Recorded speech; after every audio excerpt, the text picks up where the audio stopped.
એમાં લગ્ન રીત થોડી બધી દુઃખની વાત છે.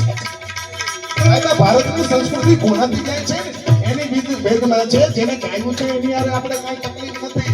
આ સાધુ સંતો, બ્રાહ્મણો, બારોટો, ચારણ એના ખંભે કઈ અલગ જવાબદારી છે. એટલે જવાબદારીને ધ્યાનમાં રાખી અને વાત કરું છું. તેની પદ્માવતીને એને કીધું હતું કે પદ્મા હું ગાયોને બચાવવા માટે થઈ અને વળી આ ગૌશાળાના લાભાર્થી છો. આમાં મોજ આવે તો કઈ કરજો. કઈ તો દેહના બલિદાન દઈ દીધા માંગડા વાળાએ. દાદો વસરાજી મહારાજ તમારા કઈ હગા નથી થતા. એ બ્રાહ્મણોય નથી, બારોટોય નથી, આયરોય નથી, પટાટોય નથી, એવું કઈ નથી. પણ એને ધર્મ માટે ગાયો માટે થઈને કઈ કર્યું તો કોઈ ખોરવાની વાત નથી. આજનો યુગ છે તલવારનો નહીં કલમનો છે. એ વાત નથી કરતો પણ યાદી કરી દઈએ અને આ દુનિયા ગોટે ચડાવી દે છે. એટલે ચોખવટ થોડે કરો છો. હે પદ્મા મારી રાહ જોજે.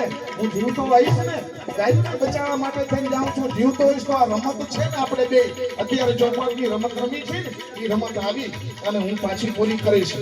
સાવ સોનાને સૌગઠે અને અમે રંગ પર રમશું રાત પદ્માવતી. અરે જોજે વાળાની વાત